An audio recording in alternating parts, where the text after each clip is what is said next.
kejaksaan dan kepolisian adalah keluarga besar dan kita akan terus menjaga agar keluarga besar ini terus terjaga soliditas dan sinergitas yang ada.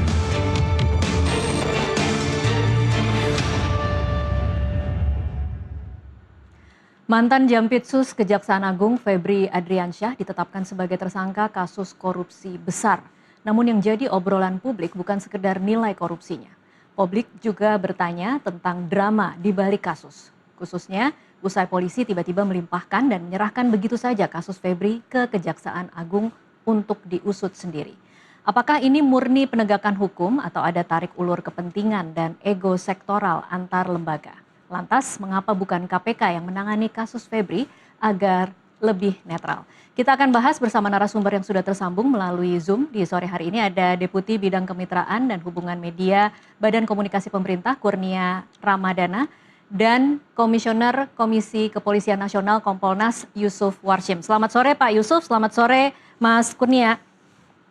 Selamat malam Mbak Tasya, Pak Sore. Yusuf. Terima kasih untuk waktunya. Saya langsung ke Mas Kurnia mungkin ya. Mas Kurnia, kalau dari Bakom sendiri mungkin kita ingin tahu apa sebenarnya reaksi Presiden terhadap kasus ini. Ya, yang pertama dalam aspek pemberantasan korupsi, ini sudah menjadi komitmen yang kuat dari pemerintah, khususnya Presiden Prabowo Subianto. Bahkan sebelum beliau menjabat sebagai Presiden, dalam komitmen janji politik yang dituangkan di dalam Asta Cita terdapat poin mengenai upaya pemberantasan korupsi. Kemudian dalam banyak tindakan, kebijakan, dan pernyataan, Presiden berulang kali mempertebal pesannya soal keberpihakan pada upaya pemberantasan korupsi. Maka dari itu, ketika ada upaya pemberantasan korupsi yang dilakukan oleh jajaran aparat penegak hukum, baik KPK, Polri, maupun Kejaksaan Agung, maka Presiden mendukung sepenuhnya upaya pemberantasan korupsi tersebut. Dan sembari itu, dalam proses penegakan hukum, tentu Presiden memahami bahwa ada perbedaan cabang kekuasaan, sehingga Presiden tidak boleh dan tidak mau turut campur dalam proses hukum yang saat ini kita ketahui sedang dilakukan oleh Kepolisian Republik Indonesia sebagai penyelidik dan penyidik dan baru saja melimpahkan kepada Kejaksaan Agung sebagai penuntut umum. Demikian, Mbak Tasya. Ya, Mas Kurnia, artinya tidak ada instruksi khusus ya dari Presiden, karena informasi yang kita ketahui kan Presiden sempat memanggil Menhan, Kapolri, Jaksa Agung pada Sabtu malam. Adakah instruksi khusus yang kemudian kita lihat hasilnya mereka konferensi pers bersama, kemudian menyatakan bahwa dua-duanya baik-baik saja, tidak ada masalah, terus bersinergi, terus solid. Adakah instruksi untuk menampilkan bahwa dua institusi ini baik-baik saja? Ya, saya rasa itu dua hal yang berbeda. Kalau instruksi terkait dengan penegakan hukum, tentu Presiden tidak mencampuri urusan itu. Presiden menghormati dan menghargai setiap upaya penegakan hukum. Kemudian yang kedua, instruksi agar tetap menjaga kekompakan, saya rasa isu instruksi yang selalu Presiden gaungkan. Apalagi ketika ada diskursus di tengah masyarakat terkait dengan ketidakcocokan antar aparat penegak hukum, tentu Presiden memberikan pesan kepada masyarakat bahwa seluruh aparat penegak hukum tetap bersinergi dalam upaya penegakan hukum. Ketika upaya penegakan itu dilakukan oleh kepolisian, kejaksaan, dan KPK dalam upaya pemberantasan korupsi, tentu Presiden memastikan harmonisasi, integrasi kerja itu tetap berjalan dan itu yang akan diperlihatkan kepada masyarakat. Oke, berarti artinya konferensi pers yang kita saksikan siang tadi memang bagian dari instruksi Presiden ya, Mas Kurnia? Iya, saya rasa instruksi itu terus disampaikan oleh Presiden. Bahwa tadi ada konferensi pers antara Kapolri dan Kejaksaan Agung, itu tentu membuktikan soliditas dari aparat penegak hukum yang memang menjalankan tugas secara benar dan baik dalam upaya pemberantasan korupsi. Siapapun di tubuh institusi manapun, ketika ditemukan bukti permulaan yang cukup dalam kerangka penegakan hukum, maka harus diproses hukum. Itu saya rasa pesan tegas yang selalu disampaikan oleh Presiden Prabowo Subianto. Baik, Demikian, Mas Kurnia, Mbak Tasya. kita masuk ke isu yang sangat mengganggu di masyarakat saat ini adalah bagaimana kepolisian kemudian setelah membongkar kasus sebesar ini yang melibatkan pejabat tinggi, Jampitsusnya yang kemudian menjadi tersangka, tapi kemudian dialihkan kepada Kejaksaan Agung. Apa arahan Presiden untuk ini? Iya, dalam kerangka penegakan hukum, itu ada yang dinamakan dengan sistem peradilan pidana terpadu. Ada diferensiasi fungsional. Kalau saya bicara sedikit teknis hukum ya, apa diferensiasi fungsional itu? Ketika kepolisian melakukan penyelidikan dan penyidikan, maka ranah penuntutannya tidak boleh ada di kepolisian. Maka kalau kita bicara tentang pemberantasan korupsi, penuntutan itu ada di dua lembaga. Satu di Kejaksaan Agung, dua ada di Komisi Pemberantasan Korupsi. Sehingga pilihan manapun yang diambil itu sudah selaras dengan peraturan perundang-undangan. Tentu timbul pertanyaan di tengah publik, bagaimana transparansinya? Ya tentu pemerintah menjamin penegakan hukum ini tetap akan transparan, objektif, dan independen. Bagaimana cara menjaminnya, Mas Kurnia? Terlebih jika nanti masuk pada proses persidangan, maka sifat persidangan itu persidangan yang terbuka untuk umum. Masyarakat bisa melihat ketika ada masyarakat yang tidak sependapat, tidak sepakat dengan upaya penegakan hukum, toh masyarakat juga mempunyai hak. Misalnya di kepolisian ada Kompolnas, di kejaksaan ada Komisi Kejaksaan. Jika masyarakat melihat ada tidak independen, tidak objektif, masyarakat bisa melaporkan itu ke lembaga pengawas. Jadi fungsi-fungsi check and balance itu sebenarnya ada di setiap tingkatan proses hukum dan ada di semua lembaga penegakan hukum. Jadi saya rasa itu kembali pada pilihan dari Kepolisian Republik Indonesia yang pada akhirnya melimpahkan berkas ke Kejaksaan Agung. Demikian, Mbak. Mas Kurnia, ini yang protes lumayan banyak ya Mas, ada dari Puka, kemudian kita lihat bagaimana Profesor Mahfud MD banyak sekali dikutip mengatakan bahwa ini bukan saja tidak ada landasan hukum yang kuat, tetapi juga berpotensi menyalahi KUHP. Dengan potensi seperti ini dan kemudian ketidakpercayaan publik, apakah kejaksaan akan mampu mengusut kasus yang melibatkan pejabatnya sendiri? Tidak adakah instruksi dari Presiden untuk memastikan bahwa kasus ini ditangani dengan serius dan transparan dan dilepas dari Kejaksaan Agung? Ya, yang pertama, instruksi tentang independensi, objektivitas, dan profesionalitas pasti digaungkan oleh Presiden Prabowo Subianto. Namun terkait dengan teknis, penuntutan, dan lain sebagainya, tentu Presiden tidak mencampuri urusan itu. Akan tetapi, sebagaimana tadi saya sampaikan, prinsip diferensiasi fungsional pada penegakan hukum, lembaga penuntutan itu ada Kejaksaan Agung dan KPK. Kedua-duanya jika dipilih oleh kepolisian itu adalah tindakan yang benar secara hukum. Demikian, Pak. Oke, jadi sampai sejauh ini Presiden tidak ada masalah dengan bahwa kasus Jampitsus akan ditangani oleh Kejaksaan Agung, begitu ya kira-kira Mas Kurnia? Ya, tidak ada masalah karena memang secara hukum itu dapat dilakukan. Demikian. Oke, saya bergeser dulu ke Pak Yusuf. Pak Yusuf, ini memang diskusi di publik kemudian menimbulkan polemik yang kemudian menimbulkan mungkin bisa disebut ketidakpercayaan terhadap bagaimana nanti Kejaksaan Agung akan mengusut pejabatnya sendiri. Salah satu yang kemudian jadi argumen adalah bagaimana tersangka belum diperiksa dan berkasnya belum P21. Komentar Anda seperti apa? Ya, terima kasih. Jadi pertama, yang paling utama kan kasusnya itu diusut, kasusnya sendiri jelas dan diusut tuntas. Itu tentu komitmen bangsa ini terkait dengan pemberantasan korupsi itu yang harus dijunjung tinggi. Oleh karena itu, ketika ini ada kasus yang telah dilakukan penyidikan oleh Polri, maka itu jelas menurut alasan hukum dan tuntas menurut alasan hukum. Itu yang paling utama. Yang kedua, ini kan kita bicara satu sisi pada aspek criminal justice system. Tapi pada sisi lain kita juga bicara tentang sistem peradilan pidana, tindak pidana korupsi. Nah, tentu ada hal yang sangat spesifik. Nah, di dalam sistem peradilan pidana terpadu, nah, kan penyidik Polri itu memang disebut dalam KUHP yang baru sebagai penyidik utama karena dia memiliki kewenangan melakukan penyidikan kepada semua tindak pidana. Nah, itu. Nah, ketika melakukan penyidikan, kan sudah pasti memiliki dasar. Ini yang kami pantau terus. Baik, Pak sebagai Yusuf, pengawas fungsional. kalau Anda Itu dulu. melihatnya bagaimana kemudian kepolisian akhirnya mengalihkan ke Kejaksaan Agung, ini Anda sebagai Kompolnas melihatnya memang ini sudah wajar atau polisi di bawah tekanan atau ada sesuatu di baliknya, Pak Yusuf?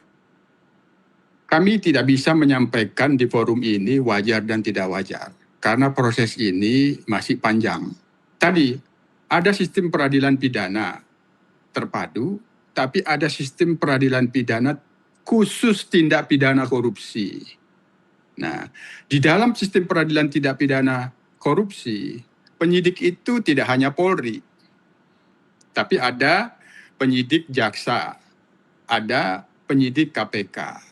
Nah, terkait dengan yang dipahami saat ini, menurut kami dalam proses pantauan kami, ini menyerahkan penyidikannya kepada jaksa. Sepanjang memiliki alasan hukum, itu yang harus dipahami dulu. Gitu. Nah, lain hal apabila jaksa itu tidak memiliki kewenangan penyidikan, maka penyerahan penyidikan yang dilakukan oleh Polri tidak memiliki alasan hukum karena posisi jaksa sebagai penuntut umum. Baik. Itu yang pertama. Iya. Yang kedua jangan dipotong dulu. Kita kan tahu di dalam hukum tindak pidana korupsi Indonesia ada lembaga yang memiliki kewenangan dan tugas mensupervisi. Ada lembaga yang memiliki koordinasi. Nah, itu kan KPK. Tentu yang kita dorong pada saat ini menjadi momentum semua aparat penegak hukum yang memiliki kewenangan penyidikan tindak pidana korupsi di dalam sistem peradilan pidana korupsi untuk bisa bersinergi dan saling mengawasi. Baik. Itu kita dukung. Baik. Itu kita dukung. Baik, Pak Yusuf, artinya kalau dari sudut pandang Anda melihatnya ada ya landasan hukum untuk kepolisian melimpahkan kasus ini ke Kejaksaan Agung meskipun tersangka belum diperiksa, meskipun ini bukan P21? Ya, ini ya bagian dari yang kita pantau karena diskursus publik yang saat ini itu bagian men-challenge apa yang akan menjadi alasan hukum kepolisian menyerahkan penyidikannya kepada jaksa penuntut umum. Yang dalam hal ini saya pahamkan tadi, di dalam hukum tindak pidana korupsi, jaksa memiliki kewenangan penyidikan. Ini akan menimbulkan konflik kepentingan, betul. Itu tidak bisa dipungkiri.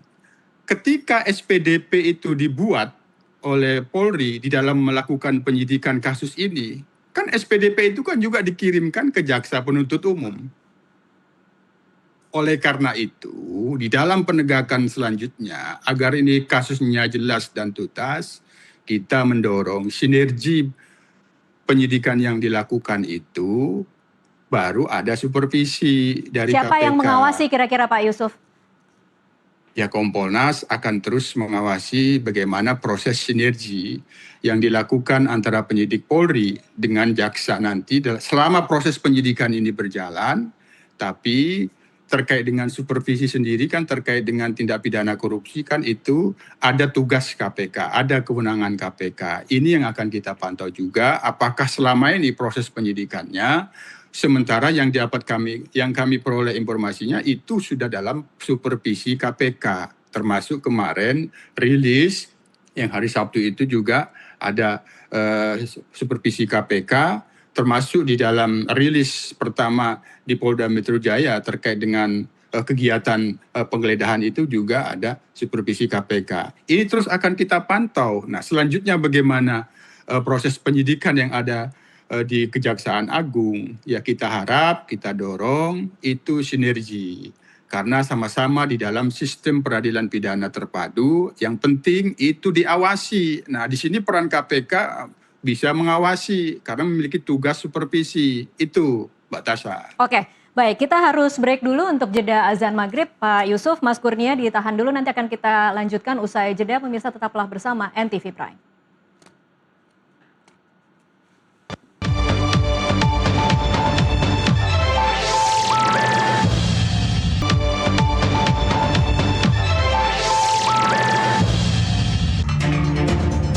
Kejaksaan dan kepolisian adalah keluarga besar dan kita akan terus menjaga agar keluarga besar ini terus terjaga soliditas dan sinergitas yang ada.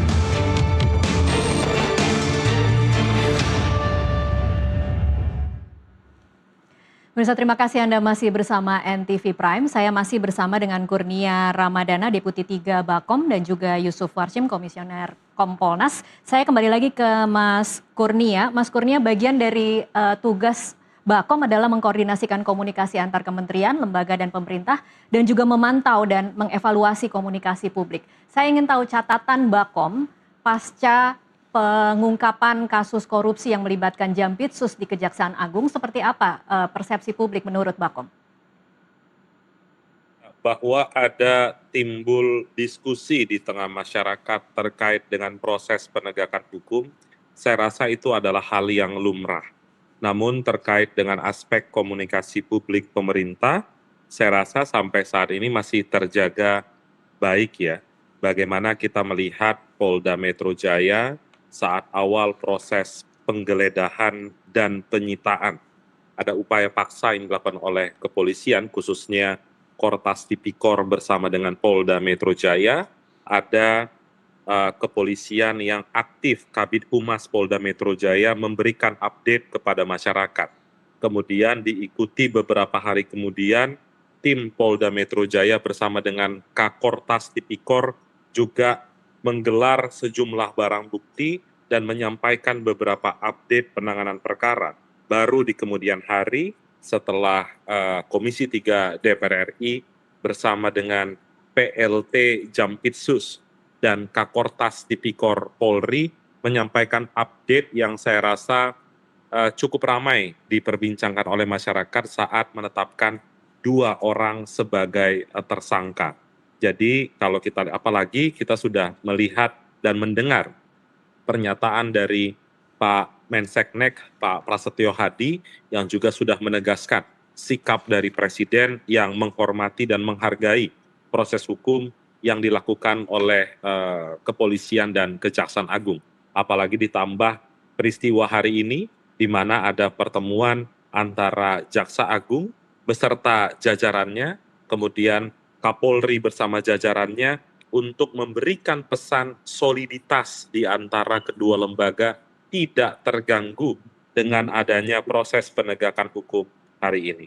Itu kan mungkin, Mas Kurnia, itu kan mungkin dari point of view polisi ya, Mas. Saya ingin kemudian mencatat bagaimana dari point of view Kejaksaan Agung. Kita melihat bagaimana Jampitsus konferensi pers setelah rumahnya digeledah, dan di dalam konferensi pers itu agak membingungkan karena mengakui rumah miliknya, tetapi sepertinya asetnya ada pemiliknya, kita tidak tahu siapa pemiliknya. Kemudian tentang pengunduran diri malam-malam yang kemudian diikuti dengan penetapan sebagai tersangka. Dan bagaimana kemudian penetapan tersangka itu diumumkan, ada 2 tersangka dalam kasus ini, yang satu sudah ditahan, yang satunya lagi bahkan belum diperiksa dan sampai saat ini kita tidak tahu keberadaannya di mana. Apakah ini menjadi catatan Bakom? Saya rasa yang disampaikan tadi soal konferensi pers mantan Jampitsus Pak Febri Adriansah pagi-pagi, itu kan merupakan sikap pribadi beliau, bukan representasi dari pemerintah. Jadi tentu saya tidak bisa masuk pada wilayah itu, jadi itu punya kebebasan beliau untuk berbicara apapun, namun faktanya beberapa hari kemudian Kakortas Tipikor Polri bersama dengan pihak PLT Jampitsus Pak Rudi itu menyampaikan bahwa sudah ada penetapan tersangka, salah satunya adalah mantan Jampitsus Pak Febri Adriansyah. Jadi pemerintah tentu tidak bisa masuk pada sikap-sikap pribadi seseorang ketika ramai didiskusikan oleh masyarakat. Itu Demikian, Mbak Tasya. dianggapnya sikap pribadi ya Mas, meskipun kemudian itu konferensi persnya dilakukan di Kejaksaan Agung dengan mimbar bertuliskan Jampitsus. Ya, tentu itu adalah sikap pribadi dari Pak Febri untuk menjelaskan versi beliau. Akan tetapi dia kan punya kebebasan untuk menjelaskan versi pemikiran Pak Febri sendiri, bantahan dan lain sebagainya. Namun fakta hukum berbicara lain ketika ada penetapan tersangka. Ketika penetapan tersangka diucapkan, maka sudah barang tentu Kortas Tipikor bersama dengan Polda Metro Jaya mengantongi bukti permulaan yang cukup atau minimal 2 alat bukti yang disebutkan di dalam Kitab Undang-Undang Hukum Acara Pidana. Demikian, Mbak Tasya. Baik, saya bergeser lagi ke Pak Yusuf. Pak Yusuf, kalau tadi kita bicara tentang bagaimana ini kemudian dilimpahkan, nanti Kejaksaan Agung yang akan mengusut sendiri pejabatnya yang tertangkap dan ditetapkan sebagai tersangka untuk korupsi 3 kasus besar. Menurut Anda bagaimana cara kerjanya nanti, Pak Yusuf? Bagaimana kemudian meyakinkan bahwa penanganan kasus ini akan benar-benar bisa independen dan transparan dan bukan kemudian ditutup-tutupi atau lama-lama hilang atau kita tidak pernah tahu bagaimana proses penyidikannya? Ya, tentu penyidikan baik itu oleh Kortas Tipikor, penyidik Polri maupun dilanjutkan oleh Kejaksaan Agung, yang pasti paling utama itu profesional. Nah, yang kedua transparan dan akuntabel. Ini ketiga hal ini, kasus ini diusut memiliki dasar dan alasan hukum yang kuat. Nah, baru yang kedua, kasus ini diusut dengan dasar alasan yang hukum kuat dan tuntas gitu. Tentu konsep-konsep negara hukum harus kita hormati. Kan ini dipastikan penyidikan berjalan, siapapun yang ditetapkan di dalam upaya paksa memiliki hak-haknya, termasuk menguji apakah penyidikan yang dilakukan ini beralasan menurut hukum atau tidak, termasuk penetapan tersangka, penggeledahan, penyitaan, upaya paksa, semuanya itu memiliki alasan menurut hukum atau tidak. Seseorang itu punya hak.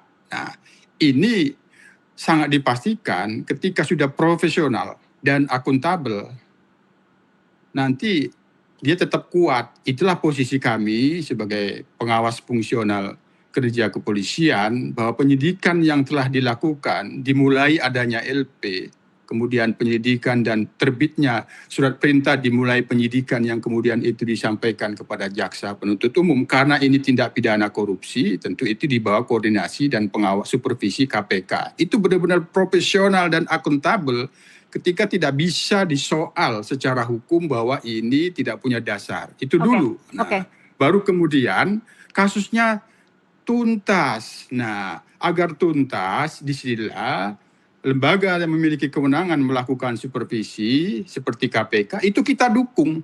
Nah, agar kasusnya ini tuntas, jangan sampai tidak tuntas, diselubungi oleh kepentingan, oleh konflik kepentingan, dan bahkan jangan sampai terjadi amputasi. Oleh karena itu, untuk menjaga akuntabilitas kasus ini tuntas diusut, kita mendukung supervisi KPK. Baik, Pak Yusuf, sampai pada saat kepolisian menetapkan sebagai tersangka sebelum kemudian dilimpahkan kepada Kejagung, menurut Anda polisi punya dasar hukum kuatkah untuk menetapkan mantan Jampitsus Febri Adriansyah sebagai tersangka? Atau jangan-jangan ketika dilimpahkan nanti tinggal Kejaksaan Agung bilang bahwa ini tidak kuat dasar hukum penetapan tersangkanya? Inilah bagian yang sedang kita pantau. Tentu apabila ditanya penyidik memiliki dasar hukum yang kuat. Tapi apa yang berkembang di publik, para ahli hukum juga bisa berpendapat. Tapi kan pendapat ahli hukum itu kan tidak satu, pasti ada dua. Nah, oleh karena itu, kita akan melihat lebih jauh, termasuk sampai proses penyerahan ke jaksa penuntut umum. Tentu harapannya itu memiliki alasan-alasan hukum yang dapat dipahami. Tentu kalau itu kaitannya dengan tindak pidana korupsi, sementara yang bisa kita pahami, Kejaksaan Agung itu memiliki kewenangan sebagai penyidik tindak pidana korupsi. Kecuali tidak punya kewenangan diserahkan penyidikannya, kan itu tidak mungkin itu. Selain tidak ada pilihan kecuali ke KPK. Hanya yang perlu dijaga pada saat ini kan soal konflik kepentingan, akuntabilitasnya, karena itu yang menyidik ada Kejaksaan Agung. Oleh karena itulah kita sangat mendorong bisa terjadi sinergi penyidik Kortas Tipikor dengan penyidik Kejaksaan Agung agar saling memastikan bahwa ini profesional, transparan, dan akuntabel, dilengkapi lagi adanya koordinasi dan supervisi oleh KPK. Pak Yusuf, ketika Anda bicara sinergi, maksud Anda apakah dalam proses penyidikan termasuk pemanggilan dan pemeriksaan tersangkanya nanti polisi akan tetap hadir atau seperti apa maksud sinergi di sini, Pak? Ya, salah satu hal yang masih kita lakukan analisis yuridis ketika tersangka mengajukan upaya pra-peradilan, dia menggugat penyidik yang mana? Penyidik Polri atau penyidik Kejaksaan Agung. Kan itu bagian dari yang kami pantau. Kami akan memberikan saran dan saran dan masukan apabila ada alasan-alasan hukum yang itu memiliki celah yang itu bisa di-challenge. Tentu sekali lagi dipastikan bahwa ketika dilakukan surat perintah dimulai penyidikan SPDP yang itu disampaikan kepada jaksa penuntut umum, kalau ini tindak pidana korupsi biasanya itu online yang itu bisa diakses oleh dan disupervisi KPK, itu sudah memiliki alasan hukum, termasuk ketika melakukan upaya paksa penggeledahan, kan harus mendapatkan izin dari ketua pengadilan, yang itu salah dua hal yang harus disampaikan penyidik, satu tentang lokasinya, yang kedua tentang dasar hukum yang kuat, fakta adanya tindak pidana yang itu terkait dengan tempat yang harus dilakukan penggeledahan. Nah, ini tentu bagian-bagian yang alasan-alasan hukum yang akan kita lihat. Nah, ketika itu memerlukan satu penguatan, ya tentunya kalau memang tidak, ya ini tentu kami tidak perlu memberikan saran dan masukan, hanya sekali lagi karena ini bagian dari materi secara formil penyidikan, kami tidak bisa menyampaikan apakah ini memiliki alasan hukum atau tidak. Hanya sekali lagi, Kortas Tipikor itu semangatnya mengusut kasus tindak pidana korupsi berskala besar. Dari hasil penggeledahan yang kemarin sampai miliaran itu, maka sangat naif apabila penyidik Polri tidak kuat alasan hukum melakukan penyidikan itu. Itu logikanya. Oleh karena itu, ini masih bagian dari pemantauan kami, dipastikan bahwa penyidikan yang dilakukan itu memang memiliki alasan hukum, termasuk ketika menetapkan tersangka berdasarkan KUHP yang baru minimal berdasarkan 2 alat bukti. Apakah ini tercukupi atau tidak, dan bagaimana selanjutnya ketika ada putusan MK yang mengharuskan sebelum seseorang itu ditetapkan sebagai tersangka, seseorang itu sudah diperiksa sebagai calon tersangka. Ini bagian dari pemantauan kami. Baik, Pak Yusuf, ini kalau mendengar penjelasan Anda, ada banyak sekali celah yang kemudian bisa digunakan oleh tersangka Febri Adriansyah untuk mengajukan pra-peradilan ya Pak. Dan kira-kira kalau menurut Anda memang diajukan pra-peradilan, akan lemahkah kemudian proses penetapan tersangka Febri Adriansyah? Harapannya, sebagaimana yang kami maksud, memiliki alasan hukum yang kuat. Ketika itu dipersoalkan, ya memang tidak ada lagi kelemahan-kelemahan. Itu harapannya. Kami tidak bisa menyampaikan bahwa ini ada celah atau tidak. Yang pasti penyidikan yang dilakukan tentu didasarkan kepada alasan hukum. Salah satunya dipastikan pasti ada pendapat ahli hukum pidana yang telah dimintakan sebelum memutuskan surat perintah dimulai penyidikan. Oke, saya bergeser lagi ke Mas Kurnia. Mas Kurnia, jadi kalau kemudian publik bertanya, apa yang paling penting bagi Presiden Prabowo Subianto dalam penyelesaian kasus ini?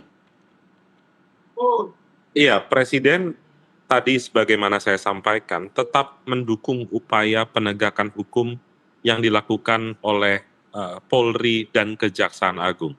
Bahwa di dalamnya ada peran dari KPK, misalnya melakukan supervisi sebagaimana tadi Pak Yusuf sampaikan, itu pun tidak masalah, justru akan lebih bagus karena akan menimbulkan atau menambal fungsi check and balance terhadap proses hukum. Dan hal-hal itu adalah hal-hal teknis hukum. Dan sekali lagi, pemerintah tidak masuk ke sana. Namun pemerintah tetap mendukung segala upaya penegakan hukum yang dilakukan oleh Polri, Kejaksaan Agung, siapapun yang terlibat, apapun pangkatnya, apapun jabatannya, tentu Presiden tetap menganggap mereka semua sama di depan proses hukum. Ketika ada kejanggalan, penyimpangan, terlebih sudah dikategorikan termasuk pada keterpenuhan bukti permulaan yang cukup, maka Presiden membuka lebar pintu penegakan hukum terhadap seluruh penegak hukum untuk bekerja. Demikian, Pak. Mas Kurnia, mana yang lebih penting bagi Presiden menunjukkan bahwa seluruh lembaga berada dalam kondisi yang solid, kemudian bersinergi, ataukah memang penting juga bagi Presiden untuk menunjukkan bahwa ketika terjadi korupsi tidak akan dilokalisir hanya kepada satu oknum ini saja, tetapi kemudian memastikan bahwa ini kan Jampitsusnya menangani kasus-kasus besar ya Mas Kurnia, kemudian rangkaiannya itu ada begitu panjang, kita bisa tarik ke beberapa tahun belakangan.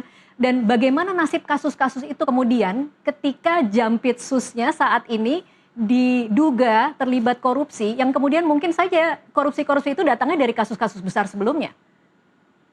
Dua-duanya penting. Penting untuk menunjukkan soliditas ke tengah masyarakat dan penting agar ini tidak dilokalisir terhadap atau peran hanya satu orang. Maka dari itu Presiden mendukung pengungkapan kasus ini, baik pengungkapan terkait dengan tindak pidana korupsi pemerasan maupun tindak pidana pencucian uang. Karena para tersangka ini kan disangkakan pasal 3 pelaku aktif dan 4 TPPU dan pelaku pasif di pasal 5. Kalau kita mengacu pada teknis hukum, Undang-Undang Tindak Pidana Pencucian Uang itu menggunakan pendekatan follow the money.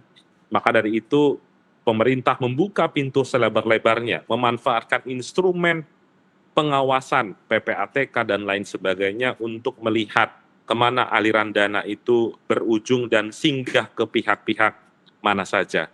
Jadi itu penegasan dari pemerintah, apapun yang dilakukan oleh Kejaksaan Agung dan Polri dan bisa menjawab kegaduhan di tengah masyarakat, tentu Presiden mendukung hal itu.